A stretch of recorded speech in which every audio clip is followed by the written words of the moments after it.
Durante a viagem da comitiva brasileira a Portugal, o Ministério da Saúde firmou um acordo com o governo português para o enfrentamento de futuras pandemias.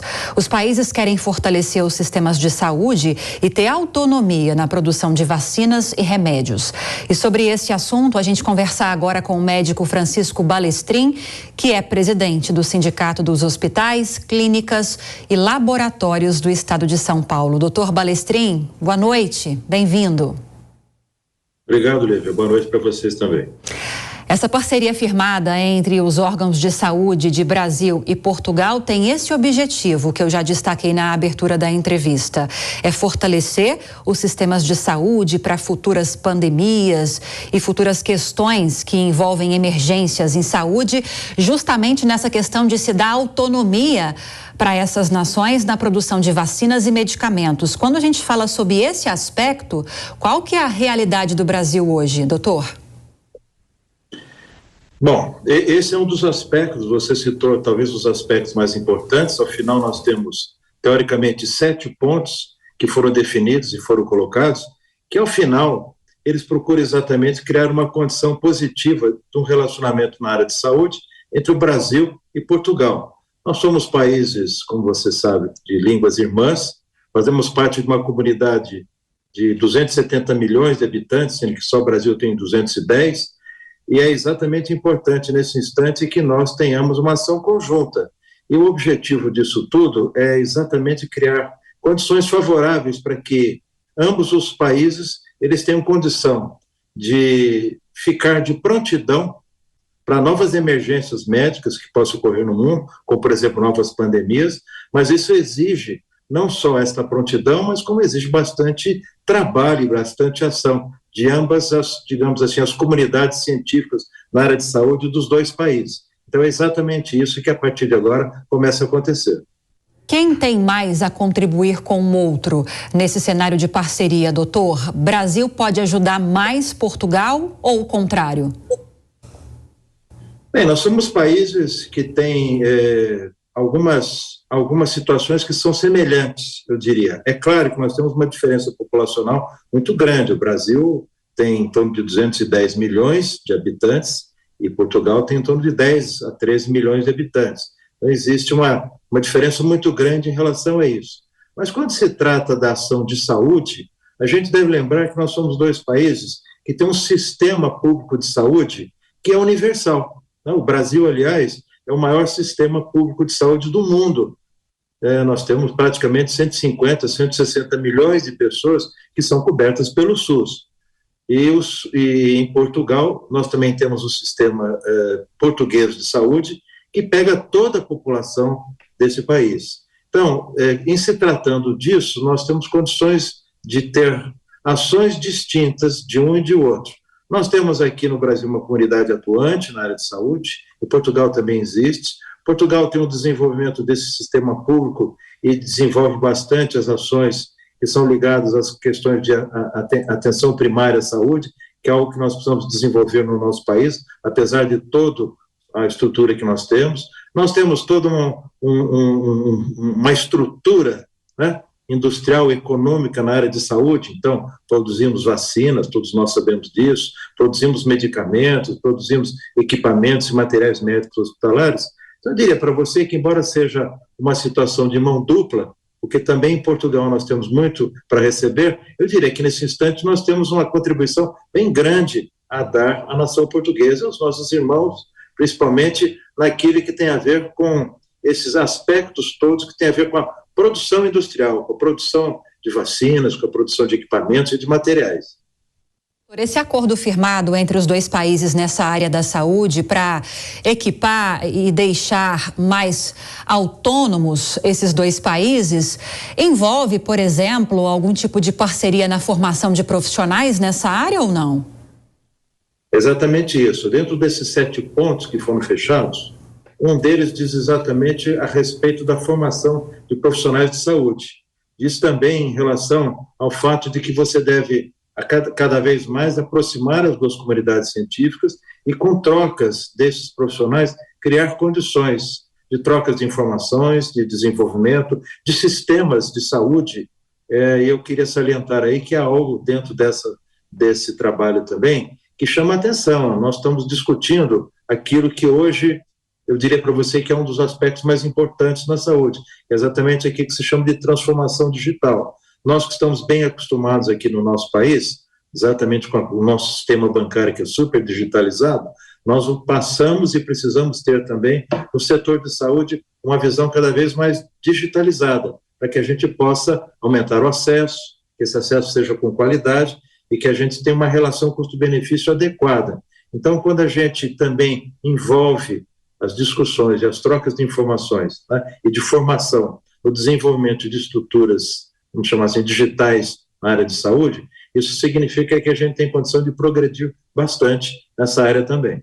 Agora, a pandemia da Covid-19 trouxe muitas lições para o mundo, né? Aqui no Brasil buscou-se muito uma autonomia na produção de vacinas. Produzíamos vacinas com base em IFAs que tinham de ser importados, né? E daí a necessidade de o Brasil também desenvolver o próprio princípio ativo para ficar menos dependente, né, dessas tecnologias vindas de outros países. O quanto o Brasil conseguiu avançar, levando-se em consideração 2020 para cá, doutora, e que lição fica? Já que esse acordo envolve parcerias para futuras pandemias, já se abre um precedente para a possibilidade de que futuras pandemias possam surgir, né? Se o Brasil estaria também um pouco mais preparado numa próxima oportunidade de enfrentar uma situação como essa.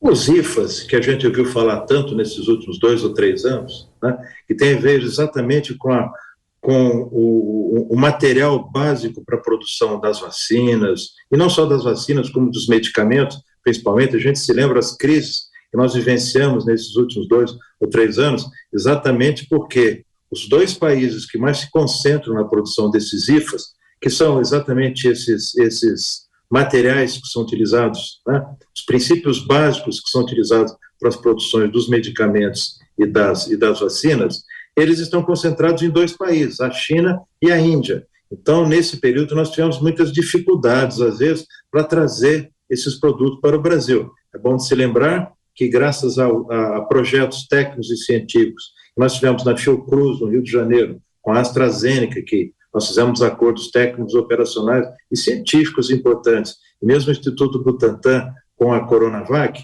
nós tivemos a oportunidade de trazer esses produtos, fazer a produção desses materiais e dessas vacinas, desses medicamentos no Brasil, e é exatamente isso que se procura, né? Não só que nós sejamos uma nação que consegue produzir bastante, trazendo os IFAs, mas que a gente passe a ter pesquisas também aqui na produção desses IFAs. Nós, de fato, evoluímos. Hoje existe várias pesquisas e estudos que são feitos no Instituto Butantan para o desenvolvimento de IFAs de uma vacina própria, e, por um outro lado, um acordo que foi feito com a Fiocruz, e a AstraZeneca, nós tivemos também o desenvolvimento de passagem de tecnologia para que nós passássemos a desenvolver os IFAs aqui, das vacinas aqui no nosso próprio país. Então, nesse período nós evoluímos, sim, é exatamente essa troca que se espera que aconteça entre esses 2 países e que a gente possa, mais para frente,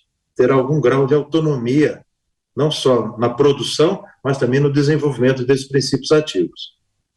Doutor, tentou-se tanto e lutou-se tanto durante a pandemia, desde o início, para que tivéssemos acesso a vacinas de qualidade e que essas vacinas fossem em número suficiente para atender toda a população mais vulnerável, primeiramente, mas a toda a população em um segundo momento. Conquistamos isso, como o senhor está explicando para a gente. Hoje temos a vacina bivalente contra a Covid, mas a procura está baixa. A cobertura vacinal com essa vacina está estagnada, muito abaixo do esperado. O que explica isso, doutor? E por que é importante a gente não negligenciar dessa vacina?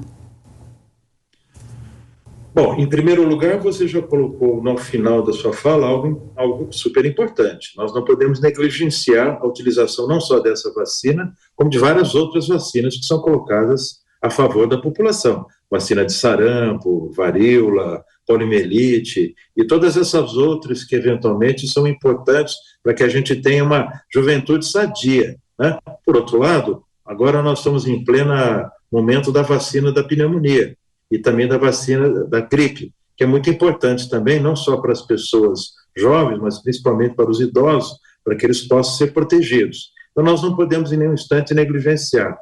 A questão da vacina bivalente, que teoricamente ela contribui bastante, porque até agora nós tivemos as vacinas que são todos conhecidas de nós, as vacinas da Pfizer, a Coronavac, a vacina da AstraZeneca, e todas elas pegavam grande parte daquilo que tinha a ver com a Ômicron, né, que foi aquela variante que mais assolou o nosso país e outros países também. A vantagem da bivalente é que, além de pegar a Ômicron, ela pega todas as variantes da Ômicron. Então, teoricamente, ela nos deixaria, de alguma forma, mais ou menos, digamos assim, vulneráveis a essas novas variantes.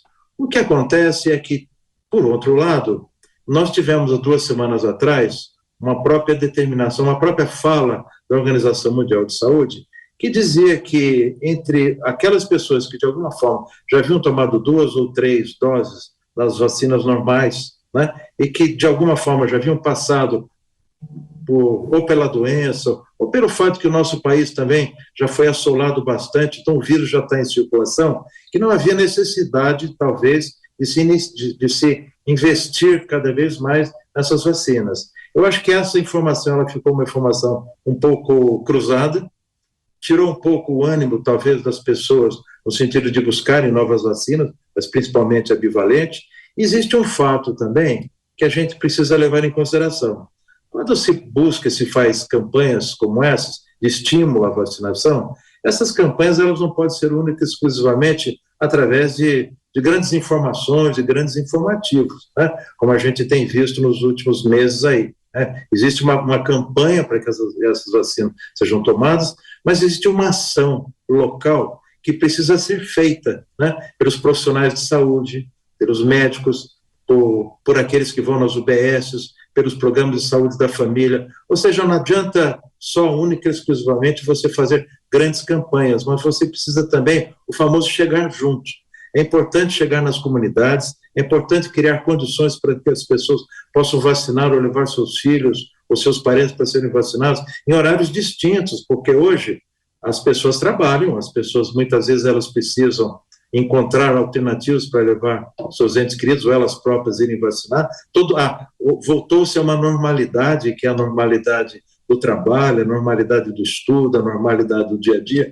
Então, essas campanhas, elas precisam ser seguidas de uma ação, na minha percepção, importante dos profissionais de saúde e dos agentes sanitários para que essa campanha ela seja exitosa. E você falou muito bem, até hoje, até onde a gente tem informações, algo em torno só de 20% da população esperada para a utilização da bivalente é que já utilizou.